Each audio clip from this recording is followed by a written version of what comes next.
हम तो घर से ही थे निकले बांध कर सर पे कफन, जहाँ हथेली पर लिए लो बढ़ चले अपने कदम। जिंदगी तो अपनी मेहमा मौत की महफिल में है, और देखना है जोर कितना बाजुए कातिल में है। आप सब दर्शक साथियों को नमस्ते, मैं सोनू आर्य, आप देख रहे हैं गुरुकुल धीरनवास। स्वागत है आप सबका। साथियों, कल 23 जुलाई है। भारतीय कैलेंडर की यदि बात करें, भारतीय स्वतंत्रता संग्राम की बात करें, तो कल का दिन अपने आप में बड़ा विशेष महत्व रखता है। कल एक ऐसे सूरमा पैदा हुए थे, कल एक ऐसे युवा क्रांतिकारी पैदा हुए थे। 23 जुलाई 1906 मध्य प्रदेश प्रांत था और भावरा वो गांव था अलीराजपुर रियासत के अंदर, जहां उस प्रख्यात क्रांतिकारी का जन्म हुआ था, जिन्हें आप और हम सब चंद्रशेखर आज़ाद के नाम से जानते हैं। उनके पिता का नाम सीताराम तिवारी और उनकी मां का नाम जगरानी देवी था। बचपन से ही चंद्रशेखर आज़ाद बड़ी बागी प्रवृत्ति के व्यक्ति थे। जब छोटे से थे तो पिता के साथ अक्सर अनबन उनकी हो जाया करती थी, और इसी अनबन के प्रति उन्होंने घर को छोड़ दिया बागी प्रवृत्ति के चलते, और काशी में जाकर के वहाँ वो एक बनारस के अंदर जो संस्कृत विद्यालय जो वहाँ चलता था, वहाँ जाकर के वो अध्ययन करने लगे। उस समय महात्मा गांधी का आंदोलन, असहयोग आंदोलन जो था, वो निरंतर पुरजोर तरीके से वो चलाया जा रहा था। चूँकि उस समय की राष्ट्रीय चेतना की बात करें, पूरा का पूरा वातावरण उसी प्रकार का था, और बागी प्रवृत्ति के व्यक्ति शुरू से वो आज़ाद थे, तो वो भी उस आंदोलन का हिस्सा बन गए। विदेशी वस्त्रों की होली जलाना, अंग्रेज़ों के खिलाफ जो है प्रचंड रूप से आगे आकर के नारेबाजी इत्यादि करना, ये सब उनकी दिनचर्या का छोटा सा एक हिस्सा था, प्रमुख हिस्सा था। उनके जीवन के अंदर अनेकों ऐसी घटनाएं आती हैं जो अपने आप में अगर उनको बताने आप लगे तो ऐसे ऐसे रोंगटे खड़े कर देने वाले किस्से उनके जीवन से जुड़े हैं, जो इस बात का द्योतक है वो कितने वीर होते थे और कितना ज़्यादा खौफ उनका जो है अंग्रेजी सरकार के अंदर रहता था। एक ऐसे क्रांतिकारी जिनका नाम सुनते ही बड़े बड़े अंग्रेजी अधिकारियों के पसीने छूट जाया करते थे। एक बार की बात है, जब असहयोग आंदोलन चल रहा था, तब कुछ जो सत्याग्रही लोग थे, वो सत्याग्रही लोग इकट्ठे होकर के वो जो है अपना आंदोलन जब कर रहे थे, तो आंदोलन जब कर रहे थे तो कुछ पुलिस वालों ने उनको रोकने का प्रयास किया और उनके ऊपर ज़बरदस्त तरीके से लाठी चार्ज करवाया गया। जो अंग्रेज अधिकारी उनको खड़े होकर के वहाँ लाठी चलाने का आदेश दे रहा था, चंद्रशेखर आज़ाद उसमें महज 9 या 10 वर्ष के रहे होंगे। उन्होंने देखा कि एक अंग्रेज अधिकारी सत्याग्रहियों को निरंतर पीटने का आदेश दे रहा है। उन्होंने आओ देखा ना ताओ उन्होंने देखा कि उनके पास में एक छोटा सा पत्थर पड़ा हुआ था। उस बच्चे ने उस पत्थर को अपने हाथ में उठाया और उसे ज़ोर से दे मारा, और जो अंग्रेज अधिकारी लोगों के ऊपर लाठी चलाने का आदेश जो दे रहा था, उसके माथे के ऊपर जाकर के तपाक से लगा और उसका जो पूरा का पूरा जो सिर था वो फूट पड़ा और खून का फवारा वहाँ से फूट पड़ा। वो पत्थर मारते ही वहाँ से गायब हो गए। उस समय वो जो है चांदी का हल्दी का एक तिलक जो है वो अपने माथे के ऊपर लगाया करते थे, और जब वो पत्थर मार करके वहाँ से भागे तो वो जो तिलक उन्होंने लगा रखा था, एक अंग्रेज जो पुलिस अधिकारी था उसकी निगाह उनके चेहरे के ऊपर पड़ी और उस बच्चे के उस तिलक को उन्होंने भांप लिया। बाद में जब तफ्तीश जारी करते पुलिस के लोग उनको पकड़ने के लिए, पूरा जो ज्ञानवापी वहाँ मोहल्ला था जहाँ वो रहते थे, या वो बनारस का जो इलाका जहाँ आज़ाद अक्सर वहाँ रहा करते, तो उसकी जब तलाशी वहाँ शुरू की गई और सब घरों की छानबीन जब की गई, आखिर में वो वहाँ तक भी पहुँचे जहाँ चंद्रशेखर आज़ाद कभी रहा करते थे। जब लोग वहाँ पहुँचे तो जिस कक्ष के अंदर चंद्रशेखर आज़ाद रहा करते थे, उस कक्ष की दीवारों के ऊपर महात्मा गांधी के, मदन मोहन मालवीय के, गंगाधर तिलक के, नेताजी सुभाष चंद्र बोस के, इन लोगों की तस्वीरें वहाँ टंगी हुई थी।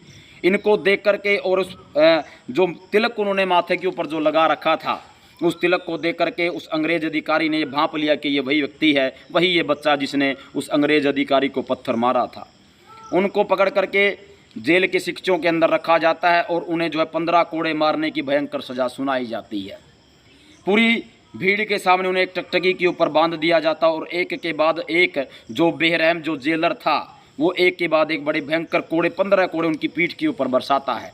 पीठ का पूरा मांस वो छलनी छलनी हो जाता है, पूरा शरीर जो है घावों से भर जाता है, और आखिरी कोड़ा जब लगता है तो वो गस खा करके ज़मीन के ऊपर गिर पड़ते हैं, क्योंकि छोटे बच्चे थे।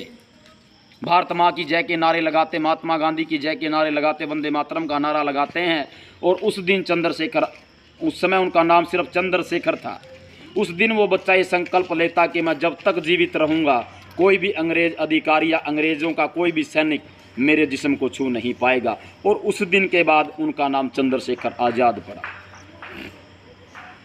राम प्रसाद बिस्मिल के साथ मिलकर के उन्होंने एचआरए नाम का दल बनाया, जिन्होंने जो है काकोरी कांड की जो लूट हुई थी उसमें सबसे अहम रोल उस दल का था। उस समय राम प्रसाद बिस्मिल और उनके साथियों को, चाहे वो अशफाकुल्ला खान रहे हों, चाहे राजेंद्र नाथ लाहड़ी रहे हो या रोशन सिंह रहे हों, उन लोगों को जो है उस मुकदमे की पैरवी के दौरान फांसी की सज़ा सुनाई गई थी।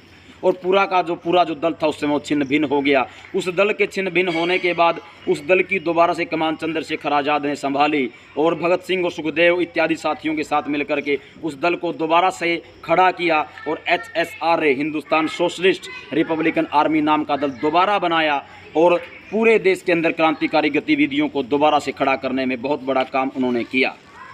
चंद्रशेखर आज़ाद एक कुशल संगठनकर्ता थे, एक निर्भीक वक्ता भी थे और ब्रह्मचर्य के वो अगाध धनी भी थे। ब्रह्मचर्य का तेज उनके चेहरे के ऊपर देखने को मिलता था। शरीर से बड़े भारी भरकम प्रतिदिन जो है हजारों दंड बैठक लगा करके चाहे कुछ खाने को मिले या ना मिले।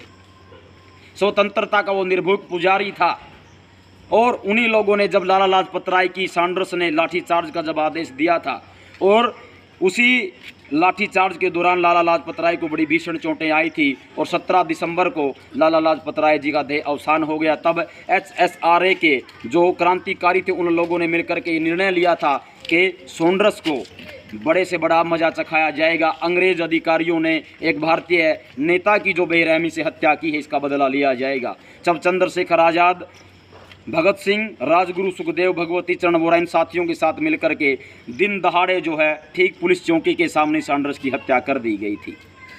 इस कार्य को अंजाम देने का जो श्रेय जाता है भगत सिंह और चंद्रशेखर आज़ाद के साथियों का जाता है। चाहे असेंबली बम कांड की बात की जाए, उस समय की जो तमाम जो क्रांतिकारी गतिविधियाँ उस समय जो चलती थी, उन गतिविधियों को चलाने का अधिकांश जो श्रेय जाता वो चंद्रशेखर आज़ाद को जाता था, क्योंकि वो उस दल के नेता थे।